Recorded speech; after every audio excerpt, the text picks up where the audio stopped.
kasih atas kesempatan yang diberikan.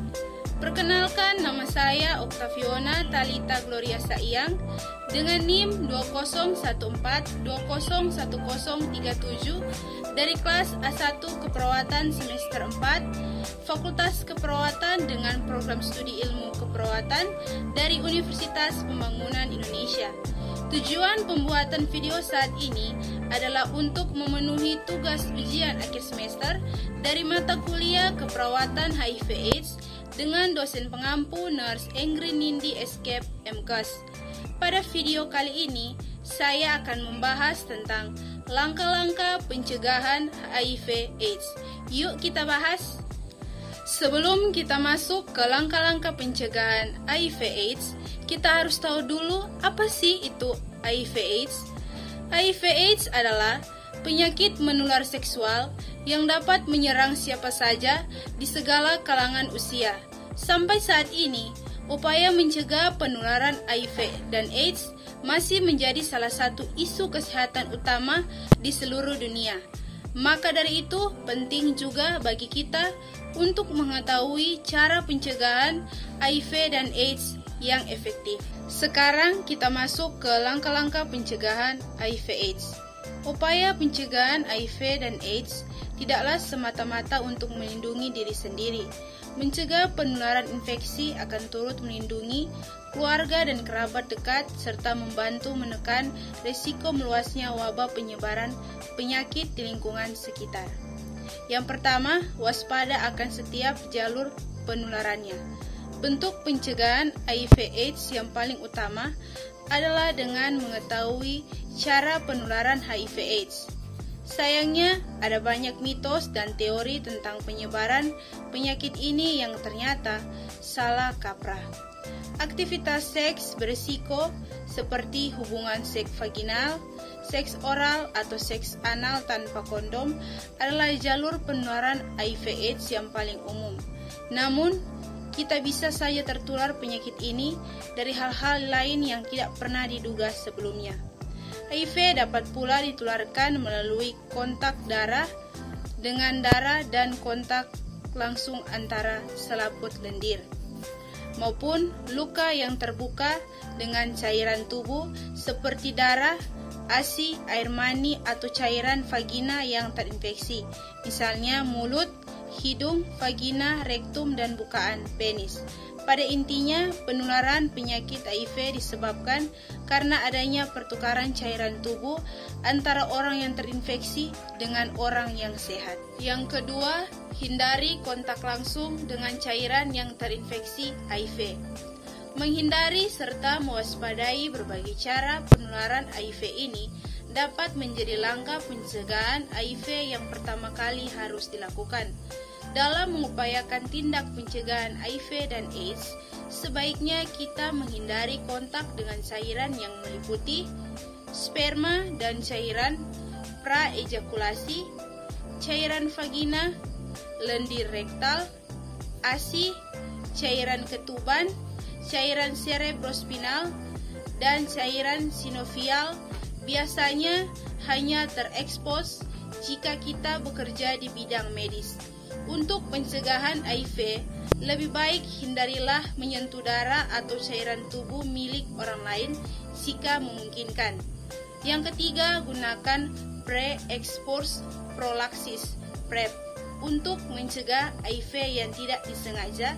Pre-expose prophylaxis adalah kombinasi dua obat HIV yaitu tenofovir dan emtricitabine yang dijual dengan nama Truvada. Biasanya kedua obat pencegahan HIV/AIDS tersebut diresepkan khusus bagi orang sehat yang berisiko tinggi tertular infeksi HIV.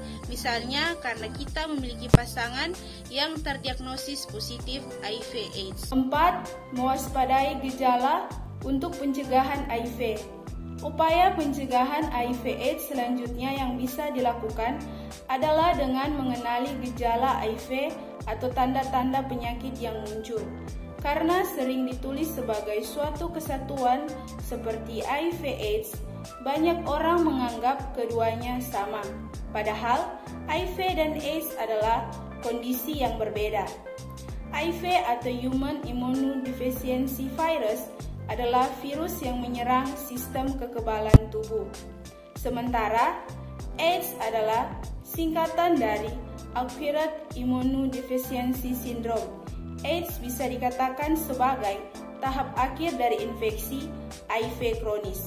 Gejala HIV, meski tidak selalu menunjukkan gejala, penyakit ini sebenarnya memiliki tanda atau ciri khas yang mirip ketika kita mau sakit flu. Misalnya 1.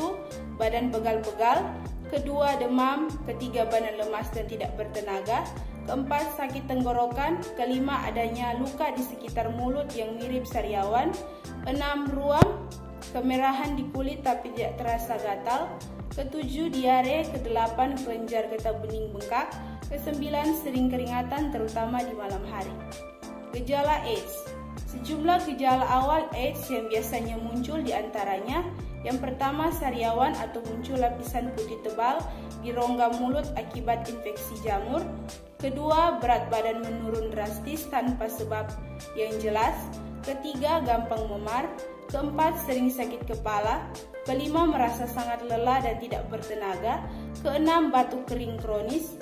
Ketujuh, pembengkakan pada kelenjar bening yang ada di tenggorokan, ketiak, atau selangkangan. Kedelapan, perdarahan di mulut, hidung, anus, atau vagina secara tiba-tiba. 9. Kebas atau sensasi mati rasa di tangan dan kaki. 10.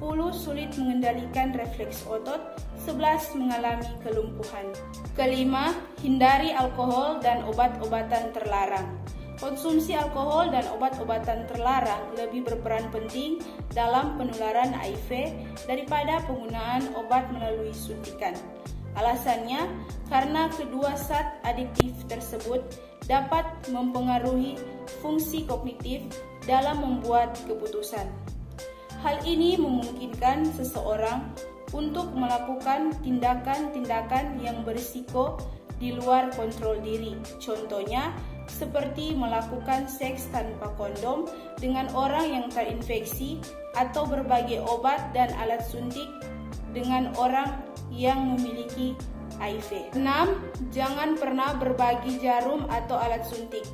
Orang yang menggunakan obat intravena atau infus dan sering berbagi jarum atau alat suntik bisa terkena HIV. Pasalnya, jarum yang tidak steril sehabis dipakai bisa menjadi media penularan HIV dari penderita ke tubuh sehat lainnya. Ketujuh, konsultasi ke dokter jika hamil.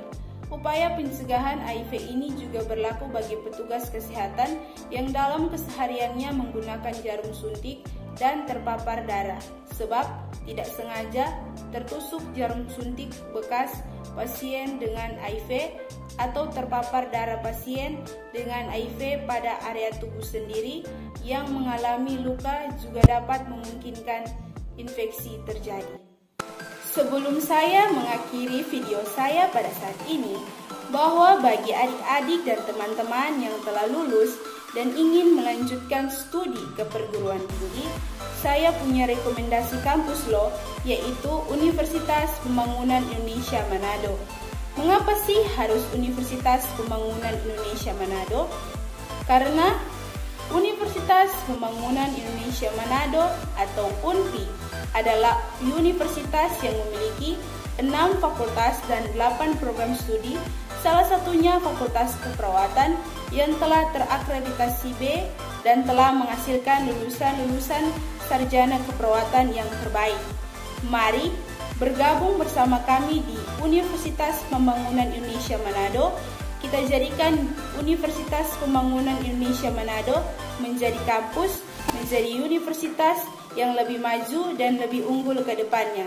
Sekian dan terima kasih.